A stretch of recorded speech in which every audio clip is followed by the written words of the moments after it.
প্রিয় বন্ধুরা, কেমন আছেন? আশা রাখি ভালো। আজকের এই ভিডিওতে আলোচনার বিষয় হচ্ছে নারী। ওগো নারী, তুমি শ্রেষ্ঠ অবনীর, গোলাপে গঠিত ভরা ভিতর বাহির, সবিস্ময়ে বারবার তার মনে হয়, সবিস্ময়ে বারবার তাই মনে হয়, তুমি তো গোলাপ ছাড়া অন্য কিছু নয়। এই সৃষ্টির সূচনা নারী থেকে। সৃষ্টিকর্তা সৃষ্টিকর্তা যখন নারী রচনা করেন, সৃষ্টিকর্তা যখন নারী সৃষ্টি করেন, তখন অনেক সময় লেগেছিল।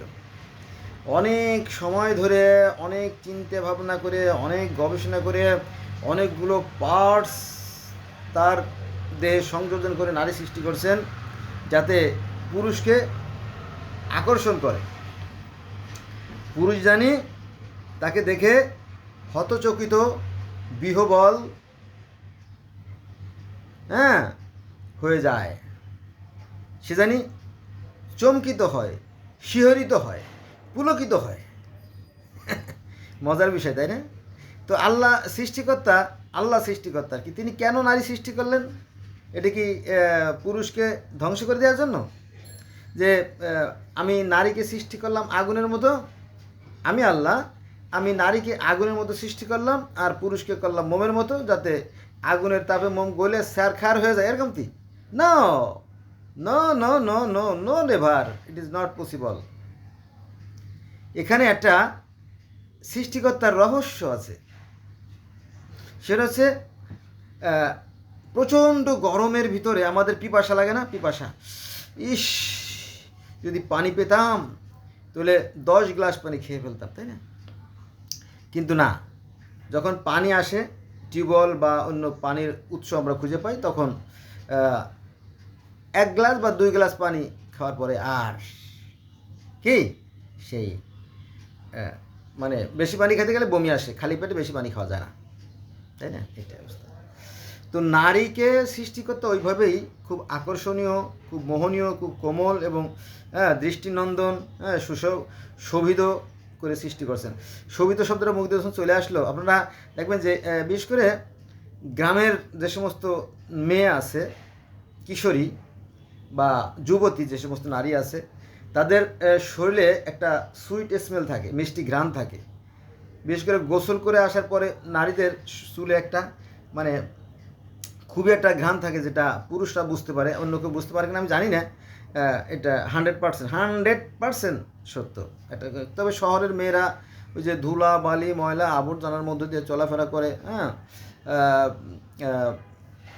এটা হয়তো হতে পারে। আচ্ছা, শহরের মেয়ের কথা যখন চলে আসলো, তখন শহরের মধ্যে কথা আমি যে সমস্ত মেয়েরা ইউনিভার্সিটিতে লেখাপড়া করে, যে সমস্ত মেয়েরা ব্যাংকে চাকরি করে, যে সমস্ত মেয়েরা এনজিও চাকরি করে, তাদেরকে আমি মানুষ বলবো না, তাদের বলবো আমি দেবতা বা দেবী বলে সম্বোধন করবো। কারণ কি জানেন? মনে করেন, মানে example is better than percept. দুটো নারী, একটা নারী ক্লাস 5 থেকে বিয়ে হয়ে গেছে, তো সে 4-5-7টা বাচ্চা নিয়ে বেশ ভালোই আছে। আর যে নারীটা লেখাপড়া করে করে করে আজকে ব্যাংকে চাকরি করে, একটা নারী ক্লাস 5, 6, 8 থেকে বিয়ে হয়ে গেছে, একটা নারী, সে তার শ্বশুরবাড়িতে বউ বাচ্চা কাচ্চা নিয়ে খুব ভালো আছে। আর একজন নারী, সে ভালো নাই, সে সারা জীবন রাত জেগে দিন দিন ভরে ছোটাছুটি করে অনেক কষ্ট করে লেখাপড়া করে সে এখন প্রতিষ্ঠিত হয়েছে বটে, কিন্তু তার মনে কোনো শান্তি নেই। তার মনে একটা ব্যথা যে আজকে আমার বান্ধবীর বিয়ে হয়ে গেছে, সে 5টা সন্তান নিয়ে দেখলাম নিউ মার্কেটে বাজার করতে আইছে, কত সুখী। আর আমি এখন ব্যাংকে চাকরি করি, বয়স হয়ে গেল আমার 28-30, আমার বিয়ের খবর নাই। এই যে নারীটা ব্যাংকে চাকরি করে এমকম পাস করার পরে, তার ভিতরে কিন্তু অনেক ব্যথা, অনেক কষ্ট, অনেক বেদনা। তারও মন চায় যে স্বামীর হাত ধরে নিউ মার্কেট না হোক, গাউসিয়া হোক না, বসুন্ধরা না হোক, মিরপুর কমার্স কলেজে যে করে একটা মার্কেটে, তারও মন চায় কি স্বামী সন্তান নিয়ে সোহাগ করা বা ঘোরাফেরা করা, মার্কেট করা। কিন্তু যে নারীটা এই যে ব্যাংকে চাকরি করে, মাসে সে 50,000 টাকা ইনকাম করে, সে তার মা বাবাকে চিকিৎসার টাকা দেয়, সে তার মা বাবাকে চিকিৎসার টাকা দেয়, ছোটো 2 ভাই আর 1 বোন, তাদেরকে লেখাপড়া করায়, গোটা ফ্যামিলিকে সে মেনটেন করে এবং তাদেরকে প্রতিষ্ঠিত করার জন্য সে চেষ্টা করতেছে। কে? এই নারী, যার মনের ভিতরে ব্যথা। আর ওই যে 5টা 7টা সন্তান নিয়ে ঘুরে বেড়াচ্ছে ওই নারী, মা বাবারে বছরে একখানে শাড়ি দেওয়া তো দূরের কথা, নিজের বাচ্চাদেরকে খাইতে দিতে পারে না। স্বামী মুদি দোকানি, বুঝলেন নাই? এলো বিষয়। তো যে সমস্ত নারীরা কষ্ট করে তারা মূলত দেবী বা দেবতা, যাই বলেন না কেন। কেন এ কথা বললেন?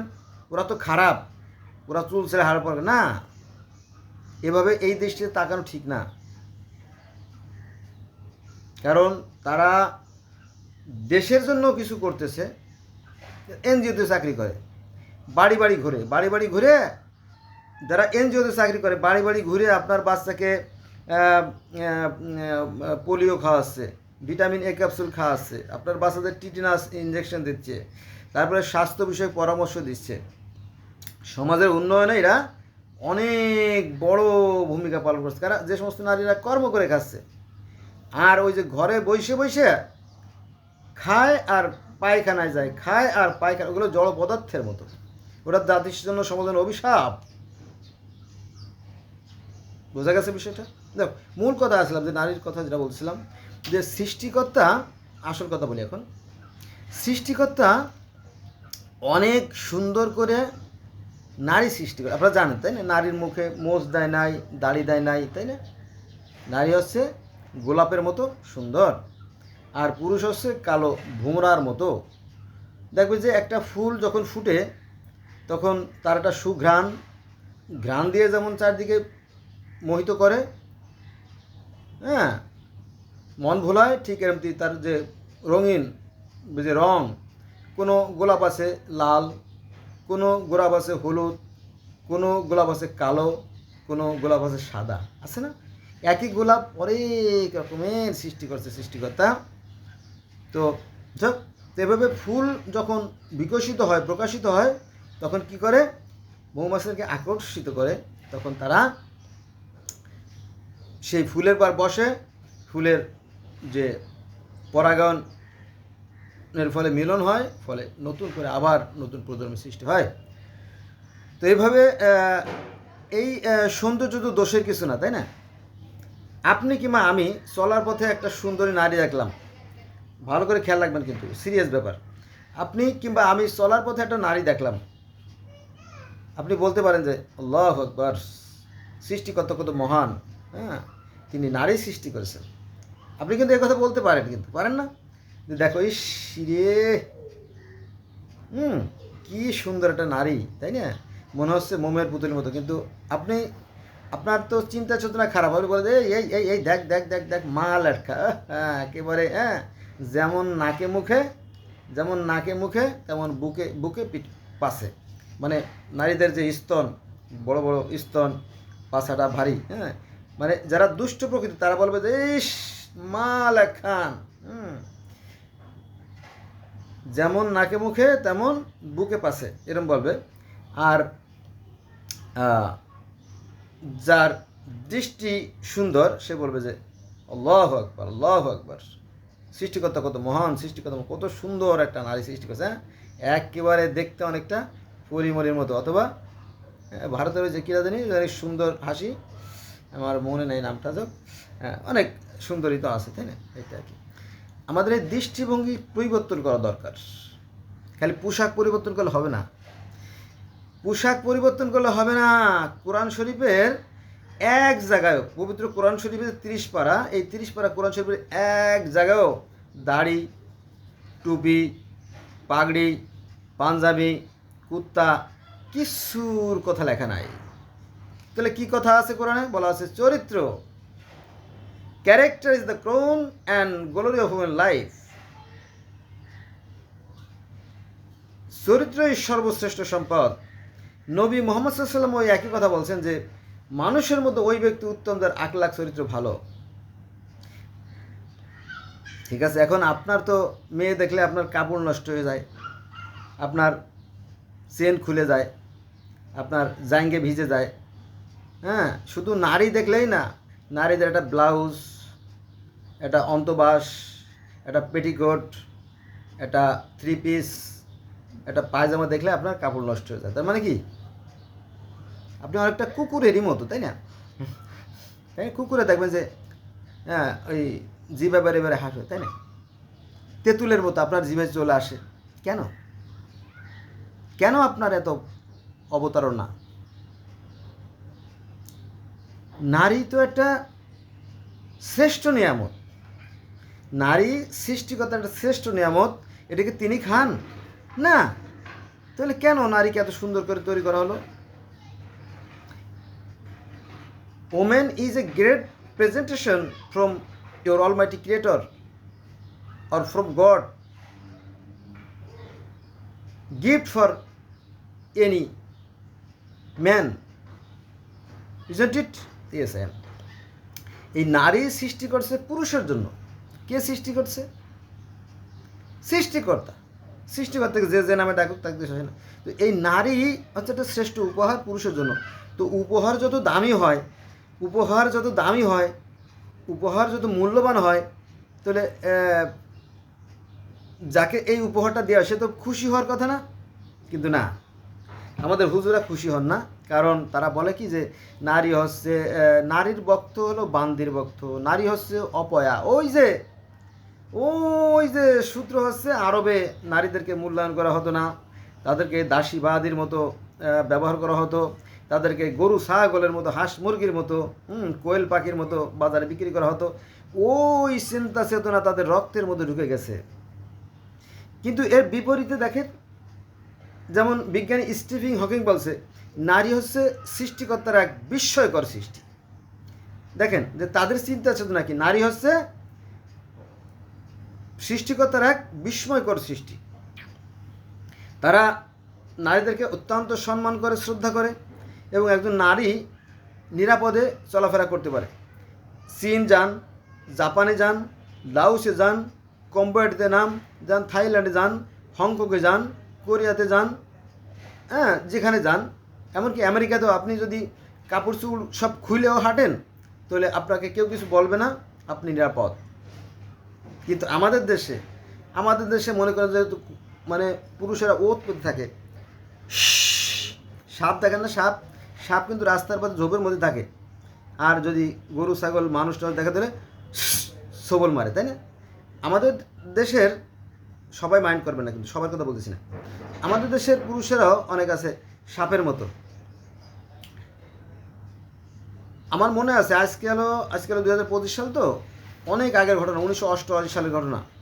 তো তারেক নামে একটা ছেলে, সে ওই বাড়িতে আছে, তো একটা হিন্দু মেয়ে, ইয়াং লেডি, সে করছে কি, ওই ওদের যে দুধ আছে, গরুর দুধ ওরা বিক্রি করে, তো ওই দুধ তাদের দিতে গেছে যে এই যে আপনাদের ওজনের দুধ। তো ওই ফাঁকে সে ওই মেয়েটার শরীরে হাত দিয়ে ফেলাইছে। আমার সরাসরি বলতেছিল হাত দিয়ে ফেলাইছে। তো আমি বললাম ভেরি ব্যাড, তাই না? তো নারী দেখলেই যে তার প্রতি সবল মারতে হবে, হামলা করতে হবে, এটা কে শিখালো? কে শিখাইছে এটা?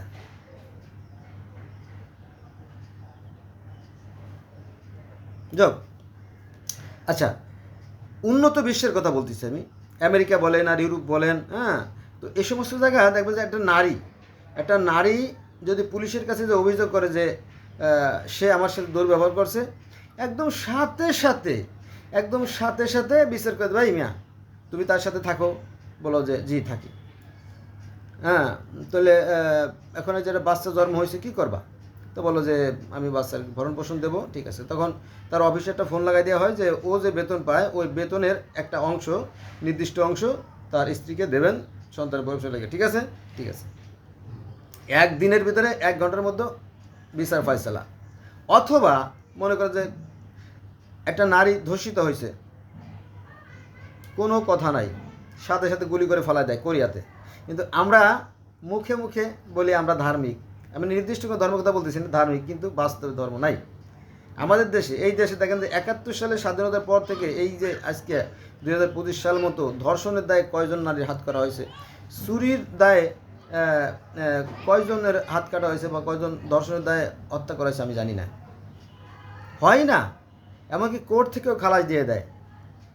যেখানে বিচার নাই, যেখানে নিয়ম নাই, যেখানে আইন নাই, যেখানে শৃঙ্খলা নাই, হ্যাঁ, সেই সমাজকে আপনি কী সমাজ বলবেন, তাই না? আচ্ছা, ভিডিও কয় মিনিট, 15 মিনিট হলো। এবার মূল কথায় যাই। মূল কথা বলছেন না, মূল আসল কথায় যাই। সেটা হচ্ছে দেখেন, এই যে সৃষ্টি, এই সৃষ্টির মূলে এই যে গোটা পৃথিবী শুধু নয়, এর বাইরের যে সৃষ্টিগুলো আছে তাও কিন্তু এক রহস্যময় দুটো শক্তির দ্বারা সৃষ্টি। চলেন শুরু করি। দেখেন, এই যে পৃথিবী হচ্ছে মাতা, পৃথিবী হচ্ছে মা, আর আকাশ হচ্ছে পিতা। আর এই পৃথিবীতে যত পানি আছে, এটা হচ্ছে পানি হচ্ছে ঈশ্বরের বীর্য তুল্য। এটা কিন্তু পশুর বীর্য নয়, এটা হচ্ছে ঈশ্বর বীর্য তুল্য। অর্থাৎ ঈশ্বর বীর্য বলতে মানে এটা কিন্তু পবিত্র পানি, কিন্তু এটা কিন্তু পবিত্র। এই পানি থেকে কিন্তু সৃষ্টি হয়। কিভাবে সৃষ্টি হয়? আকাশ আর পৃথিবীর দুয়ের ক্রিয়া বিক্রিয়ার মাধ্যমে সৃষ্টি হয়। ভালো করে খেয়াল করবেন যে দেখেন যে নিচে পানি স্থির পড়ে আছে, পৃথিবীও আছে।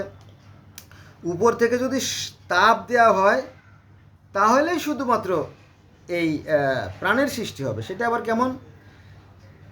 বীজ তো পৃথিবীতে আছে, বীজ যেমন নারীর গর্ভে নারীর ডিম্বাশয়ে ডিম্ব থাকে, এই ডিম্ব পরিপক্ক হয় এবং পুরুষের সাথে যদি নিষিক্ত হয়, মিলন হয়, তখন সেটা প্রাণের সৃষ্টি হয়। অনেকটা রকমটি উপর থেকে যদি নির্দেশ আসে, অর্থাৎ তাপ আসলে আর নিচের যে পানির উপরে যে আর্দ্রতা, এই আর্দ্রতা নিচের আর্দ্রতার ফলে কি হয়? আপনার প্রাণের সৃষ্টি হয়। Example is better than percept.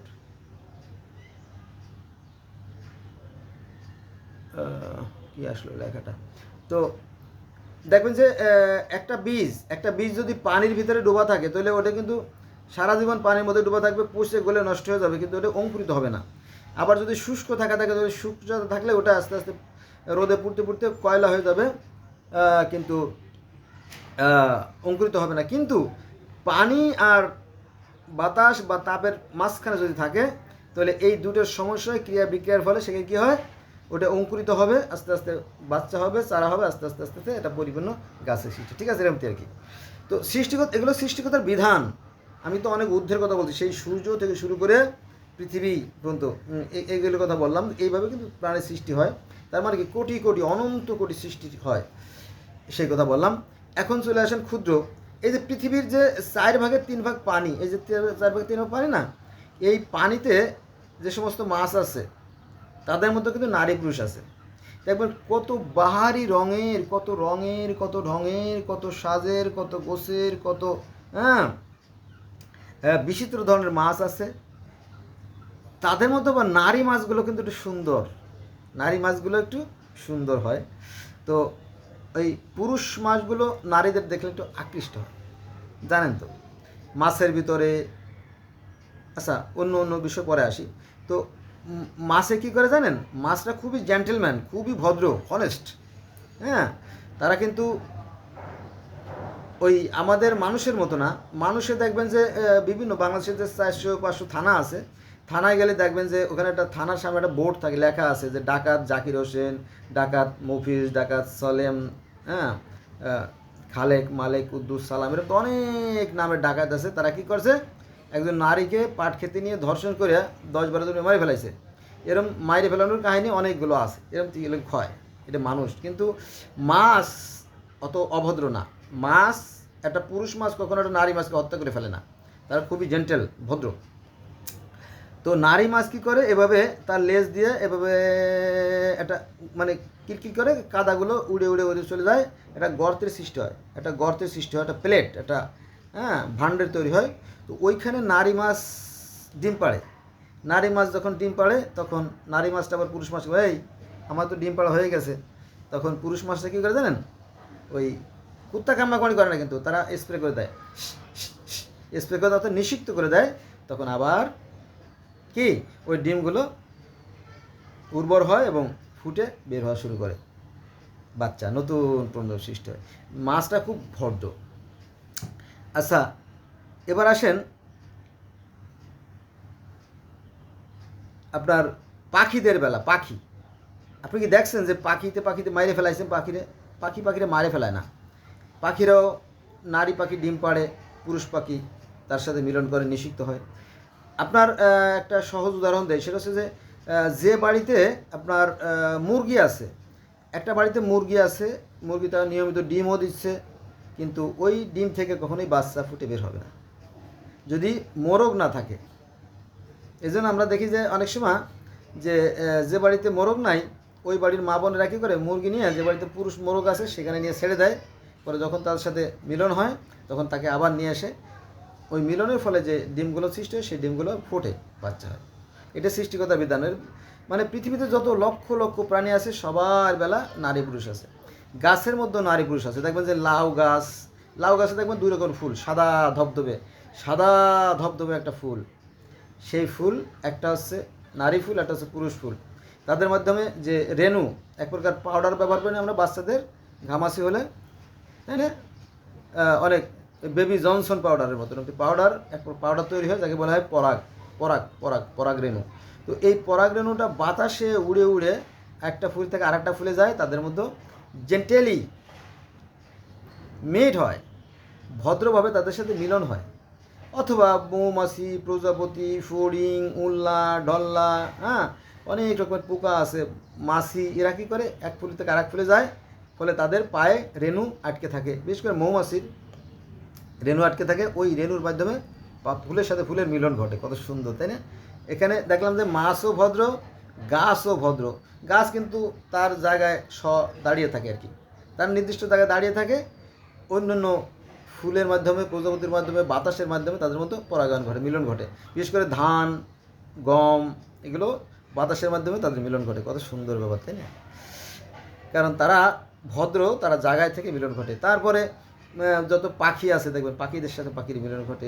পৃথিবীতে যত আছে কী পশু, ছাগল হোক, দেখবেন ছাগল আপনার একটা ছাগল আছে বা 10টা ছাগল আছে, ছাগলটা সারা বছর খায় দায় ঘুরে, কিন্তু হঠাৎ করে ভ্যা ভ্যা ভ্যা ভ্যা শুরু করে দিয়েছে। তখন আমরা বুঝলাম যে তার কি কামভাব জাগ্রত হয়েছে, তার জৈবিক চাহিদা সৃষ্টি হয়েছে। তো আমরা কী করি জানেন? 50টা টাকা নিয়ে চলে যাই ওই ছাগলটারে নিয়ে পাঠার কাছে, মানে পুরুষ ছাগলের কাছে নিয়ে যাই।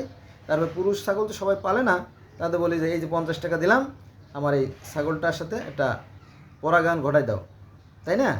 তো একাধিকবার করে, 3বার করে, আমরা জানি 3বার করে ছেড়ে দেয়। পরে ওই ছাগলের পেটে বাচ্চা হয়। আর যদি ওই পাঠার কাছে না নেওয়া হয় তাহলে সে বাচ্চা হয় না। এটা হচ্ছে সৃষ্টিকতার বিধান। এভাবে নারীকে পুরুষ আকর্ষণ করবে আর পুরুষ নারীকে আকর্ষণ, এটা সৃষ্টিকতার বিধান। এখন আমাদের সবাই মাইন্ড করবেন না, আমাদের অনেক ভাইরা বলে যে নারী অপয়া, নারী অপবিত্র, নারী নোংরা, নারী দাসী, নারী নরকের কীট, হ্যাঁ, এরকম তো বলে। দেখবেন অনেক হুজুর বলে, কিন্তু এগুলো নারী বেশিরভাগ সময় অপবিত্র থাকে। নারী কি ইচ্ছে করে অবৈধ থাকে? না, এটা সৃষ্টিকর্তার একটা বিধান। নারীর শরীরে প্রায় 5 লক্ষের মতো ডিম্ব আছে। নারীদের যে ডিম্বাশয়, অর্থাৎ জরায়ুর 2 পাশে 2টা ডিম্বথলি থাকে, প্রায় 5 লক্ষ বা কম বেশি ডিম্ব থাকে। তো প্রতি 28 দিন পর পর ডিম্ব পরিপক্ক হয়ে জরায়ুতে আসে। একবার ডাইন পাশ থেকে একটা ডিম্ব পরিপক্ক হয়ে জরায়ুতে আসলো, আবার পরের মাসে বাম পাশ থেকে একটা ডিম্ব পরিপক্ক হয়ে জরায়ুতে আসলো। আবার অনেক সময় একাধিক ডিম্ব হতে পারে, 1টা 4টা 5টা 7টা ডিম্ব পরিপক্ক হতে পারে। 5-7টা ডিম্ব যদি পরিপক্ক হয় তাহলে সেক্ষেত্রে এতগুলো বাচ্চা মার জরায়ুতে ধারণ করে না, ফলে বাচ্চা হয় না, নষ্ট হয়ে যায় বাচ্চা। যাক, তো এই যে আসার পরে যখন পুরুষের সাথে তার মিলন হয়, তখন এই ডিম্বটা আর পুরুষের যে বীর্যর মাধ্যমে যে জাইগোট তৈরি হয়, যে ভ্রূণ তৈরি হয়, এখান থেকে আবার নতুন প্রজন্মশীল নতুন মানুষ তৈরি হয়। আর যদি আপনার যদি এই ডিম্বটা যদি আপনার হয়, ওই মানে ডিম্বটা যদি নিষিক্ত না, অর্থাৎ পুরুষের সাথে মিলন না ঘটে, তাহলে কী হয় জানেন? প্রতি 28 দিন পরে এই ডিম্বটা ফেটে যায়। এটা হচ্ছে গড গিফটেড, মানে সৃষ্টিকর্তা প্রদত্ত নির্দেশ, ফেটে যায়। আর জরায়ুর 3টে দেওয়ালে রক্ত থাকে, এটা উপরের দেওয়ালে, ডান পাশে আর বাম পাশে। 4টে দেওয়ালে 3টে দেওয়ালে রক্ত জমে, অর্থাৎ ডান বাম উপরে, কিন্তু নিচে তো জনিপথ। তো যখন ডিম্বটা ফেটে যায় তখন দেওয়ালের রক্তটা ভেঙে মাসিক আকারে বেড়ে যায়। আবার যখন যখন সন্তান আসে পেটে, তখন আর মায়ের মাসিক হয় না, মাসিক বন্ধ হয়ে যায়। ওই যে শরীর থেকে যে অতিরিক্ত রক্তটা ক্ষরণ হয়, সেই রক্ত আপনি বলতে পারেন নোংরা রক্ত বলতে পারেন, কারণ মাসিকের রক্ত তো খুব খারাপ রক্ত, তাই না, দূষিত রক্ত না, এটা পবিত্র। আপনি পবিত্র রক্ত ধরতে পারেন, যেটা খেয়ে আমরা পৃথিবীতে আসছি। আর যদি মনে করেন নোংরা রক্ত খাইয়ে আসছি, সেটা ধরতে পারেন। নোংরা রক্তটা সাধারণত আমাদের যারা ধর্মগুরু তাদের অনেকেই বলে থাকে আর কি, নোংরা রক্ত। যাও, প্রতি মাসে মাসে মার যে রক্তক্ষরণ হয়, সেই রক্তক্ষরণটা বন্ধ হয়ে যায় যদি একটা ভ্রূণ তৈরি, অর্থাৎ একটা বাচ্চা পেটে আসে। তো ওই যে অতিরিক্ত এটা রক্তক্ষরণের যে প্রসেসটা মার, সেটা বন্ধ হয়ে যায় যতদিন বাচ্চা পেটে থাকে। বাচ্চা যতদিন পেটে থাকে ততদিন ওই যে রক্তটা খেয়ে খেয়ে খেয়ে খেয়ে খেয়ে হৃষ্টপুষ্ট হয়ে আমরা পৃথিবীতে আসি। এই রক্তকে যদি আপনি অপবিত্র বলেন, সে বলতে পারেন, কিন্তু আসলে না, এই রক্তটা একটা পবিত্র জিনিস। এই রক্ত আমাদেরকে জীবন রক্ষা করে, অনেক দামি জিনিস। ঠিক আছে? অতএব আমার ভিডিও যারা দেখছেন, আপনারা নারীদেরকে অপয়া বা খারাপ বলেন না, বা সেই গন্ধ খাওয়ার ফলে জান্নাত থেকে বিদায় হওয়া লাগছে এই কথা বলবেন। এটা সৃষ্টিকর্তার বিধান, এভাবে সৃষ্টি করে থাকেন। তারপরে আসে ছাগলের কথা তো বললাম, তাই না? গরু সারা বছর খায় দায়, হাল চাষ করে, কোনো সমস্যা নেই, কিন্তু হঠাৎ করে গরুর একটা অন্যরকম ভাব চলে আসছে। আমরা জানি যে গরু আমাদের দেশে কি বলে, ওটাকে বলে গরু ডাকলে আমরা কি করি, একটা ষাঁড় গরু তো পুরুষ গরু এনে তার সাথে পরাগায়ন মিলন ঘটালে আবার তার পেটে আবার নতুন করে বাচ্চা। এটা হচ্ছে সৃষ্টিকর্তার বিধান। এই সৃষ্টিকর্তার বিধানকে যদি আপনি অপবিত্র বলেন, যদি নোংরা বলেন, তাহলে এর চাইতে হতভাগা আর কেউ নাই। ঠিক আছে? অতএব নারীদেরকে অপবিত্র ঘৃণা করা যাবে না, নারীদেরকে সম্মান করতে হবে। নারীরা মা, নারীরা খুবই একটা বড় উপহার সৃষ্টিকর্তার পক্ষ থেকে। বোঝা গেছে বিষয়টা? তাই তো কবি বলছেন যে, ওগো নারী তুমি শ্রেষ্ঠ অবনীর, গোলাপে গঠিত তব ভিতর বাহির, সবিস্ময়ে বারবার তাই মনে হয়, তুমি তো গোলাপ ছাড়া অন্য কিছু। কত সুন্দর করে কথা, তাই না? গোলাপের মতো সুন্দর নারী হচ্ছে সুন্দর, এবং সৃষ্টিকর্তার পক্ষ থেকে পুরুষের জন্য একটা শ্রেষ্ঠ নিয়ামত। আমরা যদি এই দৃষ্টিতে তাকাই, তাহলে একটা নারী দেখলে বলে আল্লাহু আকবার, সুবহানাল্লাহ, তাই না? কত সুন্দর একটা নিয়ামত সৃষ্টি করছে, কার ভাগ্যে আছে কে জানে, তাই এভাবে বলা যায় না? একটা নারী, একটা সুন্দরী একটা মেয়ে হেরে যাচ্ছে, তো আমরা বলতে পারি যে কত সুন্দর, আল্লাহু আকবার, তাই না? দেখলে আর চোখ ফেরাতে চায় না, মনে হয় বারবার দেখি, তাই না? এভাবে আমরা বলতে পারি যে সৃষ্টিকর্তা কত সুন্দর নিয়ামত সৃষ্টি করেছে, তাই না? কিন্তু যারা কুচক্রী, বিশেষ করে মাদ্রাসার অধিকাংশ লোক, তাদেরকে শেখানো হয়, আমি মাদ্রাসাকে দোষ দেবো না, শেখানো হয় যে এগুলোর মাল, এগুলো ভোগের সামগ্রী, যত পারো। এই তো 2 দিন আগে একটা নারী বলতেছিল যে আমার স্বামীর চরিত্রও জানেন, ও কয় কি যে বাঁচবো বা কয়দিন, হ্যাঁ, একটু নতুন ফ্রেশ মাল খাইতে মন চায়। এই জন্য সে বিয়ে করছে কটা, মানে 20টে বিয়ে করবে সে, তার একটা প্ল্যান আছে, 20টে বিয়ে করবে আর কি। আর একজনে দেখলাম ময়মনসিংহের অঞ্চলে বাড়ি, ভিক্ষুক, সে 26টে বিয়ে অলরেডি করে ফেলাইছে। আপনি ঠেকানোর কিছু নাই, 26টে বিয়ে অলরেডি করে ফেলাইছে, যারে পায় তারে বিয়ে করে। তবে 26টে বউ, তার কাছে মাত্র 3টে বউ আছে, আর বাকিগুলো চলে গেছে, বুঝছেন? এই আর কি। তো এগুলোর আপনি কি বলবেন, এগুলো বিকৃত রুচির কুকুর, অনেকটা কুকুরের মতোই আর কি। ঠিক আছে? কুকুরের কথা আবার মুখ দিয়ে চলে আসলো। আমার এক হাতে কিন্তু দেখছেন না গ্লোভ, আর আমার হাতে কিছু নাই, কোনো নোট আজকে নাই, মুখে কথা বলতেছি। কুকুর মানে কি, দেখবেন যে রাস্তায় যে সমস্ত বেওয়ারিশ কুকুরগুলো হেঁটে বেড়ায়, আপনি যদি কুকুরে বলে, আপনি যদি কুকুরকে প্রশ্ন করেন, এই কুকুর তোর বাপের নাম কি, কুকুর কিন্তু কখনোই কুকুরকে বলতে পারবে না, কারণ তার মার সাথে তো অনেকেই সেক্স করছে, তাই না? তো কয়জনের নাম বলবে? সে বলবে যে যত এলাকায় যত কুকুর আছে সবাই আমার বাপ, এইটা বলতে পারে, কিন্তু সঠিক বাবার কথা বলতে পারবে না। ঠিক আছে? তো আমাদের চিন্তা চেতনার পরিবর্তন করতে হবে, এবং নারীদেরকে তাদের মর্যাদা দিতে হবে। ইসলামের যে সেই যে সূচনা লগ্ন, আর এখন কিন্তু ইসলাম এক না। তার কিছু বড় উদাহরণ দেয়, সেটা হচ্ছে যে নবী মুহাম্মদ সাল্লাল্লাহু আলাইহি সাল্লাম কিন্তু এই নামাজ পড়ে আল্লাহরে পান নাই, নামাজ পড়ে পড়ে আল্লাহরে পাইছে না, এমন কোনো কাহিনী নাই। নবী মুহাম্মদ সাল্লাল্লাহু আলাইহি সাল্লাম কী করতেন জানেন? নবী মুহাম্মদ সাল্লাল্লাহু আলাইহি সাল্লামকে আল্লাহকে পাইছেন, নবী মুহাম্মদ সাল্লাল্লাহু আলাইহি সাল্লামকে আল্লাহকে পাইছেন হেরা গুহায় ধ্যান করে, ধ্যান সাধনা করে করে আল্লাহ পাইছেন। আবার আমরা যদি ইসে যাই, তাওরাতে যাই বা বাইবেলে যাই, সেখানকার যে নবী মুসা, উনিও কিন্তু ধ্যান সাধনা করে আল্লাহর পাইছে। ওই যে মনে আছে 40 দিনের জন্য তিনি হীরা গুহায় এসে চলে গেলেন, ওই যে আপনার তুর পর্বতে বা তোয়া পর্বতে বা সিনাই পর্বতে চলে গেলেন, সেখানেও কিন্তু ধ্যান সাধনা করছিলেন ঈশ্বরের কাছে, তখন ঈশ্বর এসে তার কাছে ধরা দেন। আবার যদি আমরা সনাতন ধর্মে যাই, তাহলে সনাতন ধর্মে প্রথম দিকে মানে প্রথম দুই ব্যক্তি অর্থাৎ রাম এবং শ্রীকৃষ্ণ, এই রামের পিতা দশরথ উনিও কিন্তু ধ্যান করতেছিলেন, সামনে অগ্নি জ্বালাইয়া অগ্নিতে ধ্যান করতেছিলেন, হে ভগবান তুমি কোথায় থাকো গো, আমি তোমাকে চাই, শুধু তোমাকে চাই, শুধু তোমাকে চাই। তো এই ধ্যান সাধনা করার পরে হঠাৎ করে সেই ঈশ্বরের আবির্ভাব ঘটল, তিনি অগ্নিতে যজ্ঞ করতেছিলেন, অগ্নির মধ্যে আর একটা অতিকায় এক অগ্নি প্রকাশিত হলো, এসে বললো হে দশরথ তুই কী চাস। তো এভাবে ধ্যান সাধনা করে সৃষ্টিকর্তার সাথে দেখা হয়েছিল। আবার নারদ মুনি উনি মন্দাকিনী নদীর তরে বসে, খুব কোয়াইট অ্যান্ড পিসফুল প্লেস, খুব নীরব এবং শান্ত একটা জায়গা, সেখানে বসে বসে সৃষ্টিকর্তার ধ্যান সাধনা করতেছিল। তখন সেখানে ঈশ্বরের আবির্ভাব ঘটল, হে নারদ কি ব্যাপার, তুই আমার এত টাকা ডাকতেছিস যে আমি না এসে পারলাম না। কে বলতেছিল? সৃষ্টিকর্তা। বলে যে হে ভগবান তোমাকে দেখার ভীষণ ইচ্ছে ছিল, আমি তো মনে মনে ভাবছিলাম যে তুমি নাই। প্যাটা আমি নাই কে বলেছে? এই যে চন্দ্র, সূর্য, গ্রহ, নক্ষত্র, দিনরাত, জোয়ারভাটা, ঋতুপতি, সকল সন্ধ্যা এবং এগুলো ছাড়া অনন্ত করি ব্রহ্মাণ্ড যে আমি পরিচালনা করি, আমি ভীষণ ব্যস্ত থাকি, তো সেগুলো রেখে আমি কারোর সাথে দেখা করতে পারি না। আমার এতের কারণ কর্মের ব্যস্ততা যে আমি দেখা দিতে পারি না। কেন তোদের কি জ্ঞান আসে না? এই সূর্যকে কে ঠেলে ঠেলে পশ্চিম দিকে নিয়ে যায়, কে রাতের বেলা চন্দ্রকে ধরে রাখে, কে ঘুমানোর জন্য এই যে চাঁদ এসে অন্ধকার এনে দেয়, কে সুশীতল বাতাস প্রবাহিত করে, কে তোদের খাবার যোগায়, এই যে খাবার খাস এই খাবারগুলো কে যোগায়, তোদের কি বুদ্ধি আসে না যে কোত্থেকে খাবারগুলো এলো?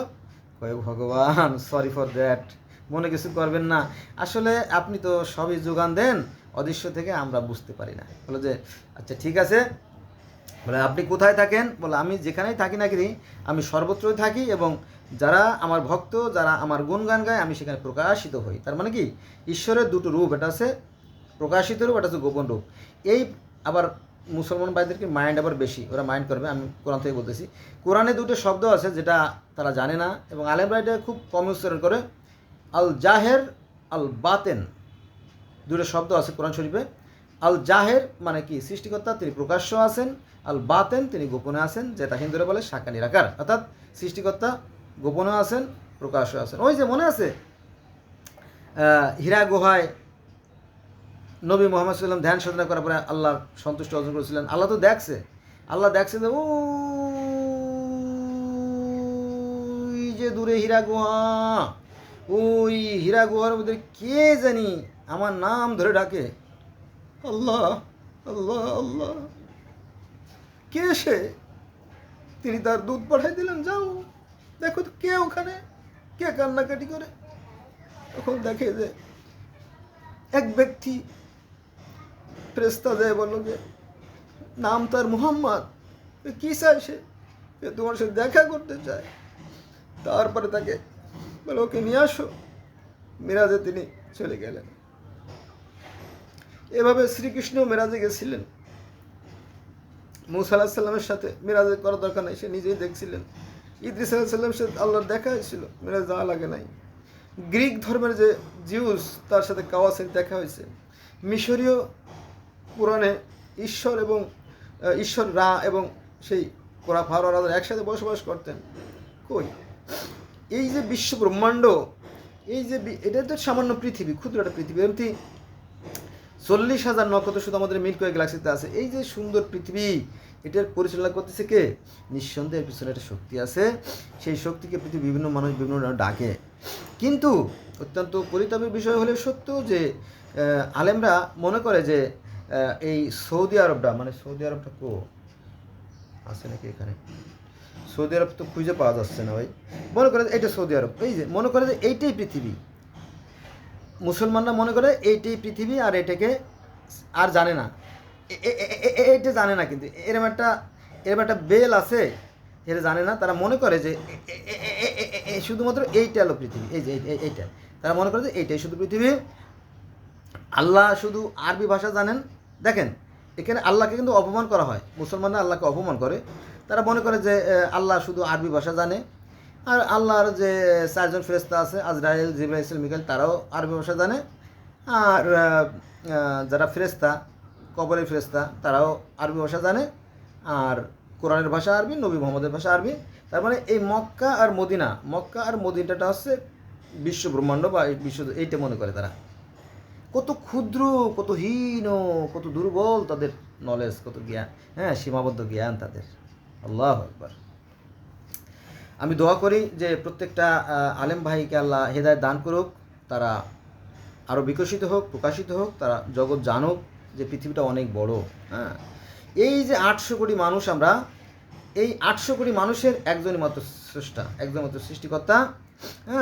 তিনি সমানভাবে আলো, বাতাস, খাদ্য, আহার, অক্সিজেন সব যোগান দেন সবাই সমানভাবে। কিন্তু এই ধর্মগুলো মানুষের সাথে মানুষের বিভেদ সৃষ্টি করে। ধর্ম সৃষ্টি হয়েছে মূলত মানুষের হিংসা, বিদ্বেষ, ঘৃণা থেকে। সেটা আমি আপনাকে পরিষ্কার করে দেবো, শুনেন।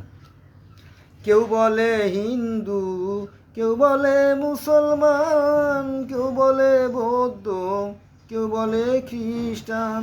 একই মানুষ, কিন্তু একই মানুষের ভেদাভেদ সৃষ্টি করেছে। একই মানুষকে মানুষের বিভিন্ন নামে ডাকে।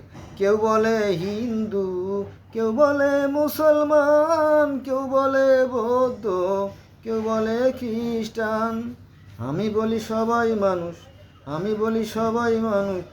একই সমান, একই ঘরে জন্ম, মোদের এক মায়ের সন্তান। এবার ভেদাভেদ শুরু হয়ে গেল। ভেদাভেদে বাইবেল, কোরআন, মানুষের ভেদাভেদ। দেখেন যে এই ধর্মগুলো মানুষের বিভেদ সৃষ্টি করে, হিংসা সৃষ্টি করে, বিদ্বেষ সৃষ্টি করে, ঘৃণা সৃষ্টি করে, মারামারি, খুনোখুনি, কাটাকাটি সৃষ্টি করে এই ধর্ম। অথচ আমরা বলি ধর্ম নাকি শান্তি। ধর্ম অবশ্যই শান্তির কথা বলে, কিন্তু এই শান্তি নিয়েই যত অশান্তি। ঠিক আছে, সেটা কি? ভেদাভেদে বাইবেল, কোরআন, একই বিধাতার দান। ভেদাভেদে বাইবেল, কোরআন, একই বিধাতার দান, একই নিয়মে করি জীবন বিধান। বুঝছেন? এই একই মানুষ, এই ধর্মগুলো মানুষের সাথে মানুষের বিভেদ সৃষ্টি করে। সবাই বলে আমার ধর্ম বড়, আমার ধর্ম বড়, আমার ধর্ম বড়। যেমন মুসলমানদের কথা বলি। মুসলমানদের আমাদের শিক্ষাগুরু এভাবে শিক্ষা দেয় যে সৃষ্টিকর্তা তার নূর দ্বারা মোহাম্মদকে সৃষ্টি করলেন, আর জগৎ সৃষ্টি করলেন। তিনি না হলে এই জগৎ সৃষ্টি হতো না। অথচ বাস্তব সত্য এই যে নবী মোহাম্মদ সাল্লাল্লাহু আলাইহি ওয়াসাল্লামকে সৃষ্টি করার বহু বছর আগে, লক্ষ লক্ষ কোটি কোটি বছর আগে এই পৃথিবীর সৃষ্টি করছে। পৃথিবীর বয়স 450 কোটি বছর। কত? পৃথিবীর বয়স 450 কোটি বছর বা 60 কোটি বছর। দেন কতটা কেমন কথা, তাই না? যে নবী মোহাম্মদকে সৃষ্টি না করলে জগৎ সৃষ্টি করতে না। এগুলো আসলে কোরআনের কথা না, এগুলো বানানো কথা, মিথ্যে কথা। বুঝছেন না? এলো বিষয়। তো এই সমস্ত যত গাঁজাগড়ি কথা আছে, এগুলো বাচ্চাদেরকে শিক্ষা দেওয়া হয়, শিক্ষা দিয়ে তাদের মেন্টালিটি নষ্ট করে দেওয়া হয়। মসজিদে বা মাদ্রাসায় শুধু শেখানো হয় কি জানেন? যে হিন্দুরা ওরা হলো মুশরিক, হিন্দুরা হচ্ছে কাফের, ইহুদিরা হচ্ছে কাফের। কারণ ইহুদিরা খ্রিস্টানরা আমার নবীরা মারছিল, একবার গলা টিপে ধরছিল, একবার বিষ প্রয়োগ করা হয়েছিল, একবার মাথা ভেঙে দিয়েছিল, একবার দাঁত ভেঙে দিয়েছিল, একবার পুরো শরীর তাইফের ময়দানে রক্তাক্ত করা হয়েছিল। একবার তার শরীরের উপর নাড়ি বুড়ি চাপাই দিয়েছিল। তাই ও শালারা তো শত্রু। শত্রুই তো, সব শালা শত্রু। ও আচ্ছা, ওকে পাইলে একেবারে কচু কাটা করবো।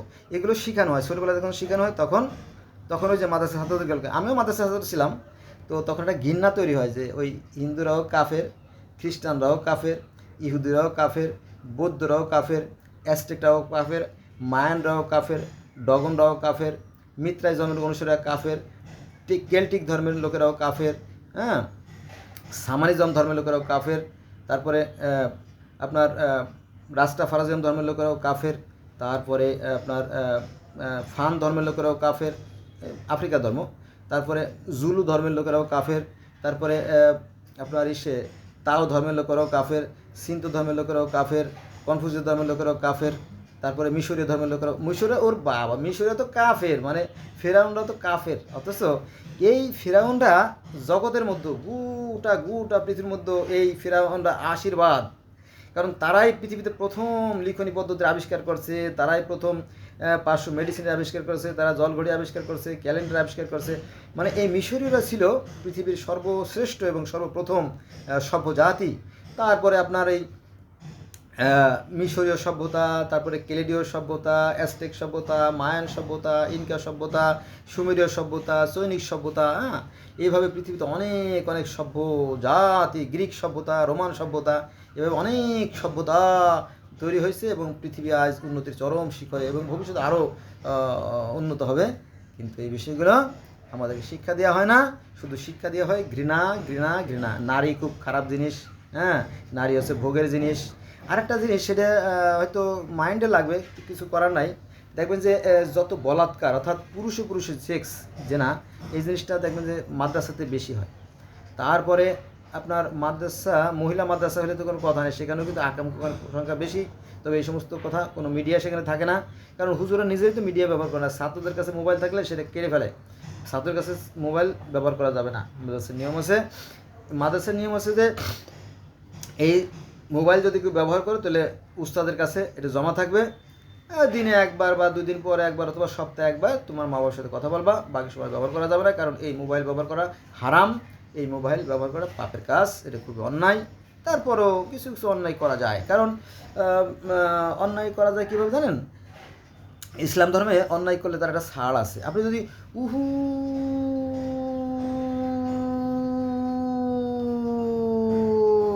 পরিমাণও যদি পাপ করেন, নো টেনশন, খালি তওবা করবেন, মাফ হয়ে যাবে। আপনি সারা জীবন যত পাপ করেন সমস্যা নাই, হজ করলে মাফ হয়ে যাবে। মা বলতেছে ছেলেরে, বাবা যেখানেই থাকো, আকাম কুকাম অন্যায় কাজ যাই করো, 5 ওয়াক্ত নামাজটা পড়ো বাবা। বাজান আমার, আচ্ছা মা আমি 5 ওয়াক্ত নামাজ পড়ো, আকাম কুকাম যাই করি 5 ওয়াক্ত নামাজ পড়ো, ঠিক আছে? অথচ কোরআনের কাজ হচ্ছে অপকর্ম থেকে বিরত রাখা। আমি কিন্তু গরু ছাগল দলের নই, আমি গরু ছাগলের দলের কেউ নই। আমি গোটা পৃথিবীর বিভিন্ন ধর্মের ছাত্র। আমার একটা ভিডিওতে আছে 120টা ধর্মের আলোচনা আছে। দেখেন যে আসলে আমরা সবাই একজন সৃষ্টিকর্তাকে, আমাদের একজনই সৃষ্টিকর্তা। পৃথিবীতে যত মানুষ আমরা আছি 800 কোটি মানুষ, সবাই আমাদের একজন সৃষ্টিকর্তা, তবে তাকে বিভিন্ন নামে বিভিন্ন ভাষায় তাকে আমরা ডাকি। যাক, তো যেটা বলছিলাম, তো সেখানে হুজুরা আবার বলে কি জানেন, যে ওই যে নিজাম ডাকাত 100টা খুন করছিল, তারে আল্লাহ মাফ করে দিয়েছে, তারপর সে দরবেশ হয়ে গেছে। তো তাই তো, এত পাপ করলে, মানে যত পাপ করো কোনো সমস্যা নাই, তওবা করলে মাপ, রোজা থাকলে মাপ, হজ করলে মাপ, তাহলে পাপ করতে সমস্যা কোথায়? এই কিছু আলেম আছে, গাঁজাখড়ি আলেম, তারা এই পাপ করতে উৎসাহিত করে, ফলে মুসলিম জাতি পৃথিবীর সবচেয়ে পিছিয়ে পড়া জাতি, এখনও পিছিয়ে পড়ে আছে। কারণ দেখেন, সৌদি আরবকে সুরক্ষা দেয় ব্রিটিশ। এই যে এখন অ্যাটলস, আজকে হলো 25 তারিখ, আজকে কত 18 তারিখ, আজকে 18/3/2025 সাল। আজকে সৌদি আরবের যে সুরক্ষা প্রোটেক্ট, এটা দেয় ব্রিটিশ। ইরাকের প্রেসিডেন্ট ছিল একজন মুশরি, ওটি নির্বাচিত, মানে জনগণের ভোটে নির্বাচিত, তাকে বাদ দিয়েছে। বাদ। এখানে আমেরিকার দাবিদার সরকার আছে, সিসি, তিনি এখন ক্ষমতা আছে। তারপরে সিরিয়ার বাশার আল আসাদ, ওকে নেতৃত্ব দিত রাশিয়ার নেতৃত্বের ফলে প্রায় 5 লক্ষ 6 লক্ষ লোক বা 7 লক্ষ লোক হত্যা করছে, এখন পালাই যেতে বাধ্য হয়েছে, ঠিক আছে? তারপরে ফিলিস্তিনে জানেন তো, ফিলিস্তিন মনে করছিল যে আমরা ইসরায়েলকে উড়াই দেব, যদিও ইসরায়েল আমার কোনো আত্মীয় না, কিন্তু গুড়ে বালি নিজেরাই ধ্বংস হয়ে গেছে। প্রায় 65-70 হাজার লক্ষ, মানে হাজার লোক মারা গেছে, 65,000 লোক মারা গেছে। তারপরে অনেকগুলো সাংবাদিক, 300 বা 500 সাংবাদিকও মারা গেছে। এখন ওখানে বসবাস করার মতো কোনো পরিবেশ নাই, না খেয়ে মরতেছে, বুঝছেন? তো এইভাবে ওই মিঠে কথায় কখনো চিড়ে ভেজে না, ঠিক আছে? আসুন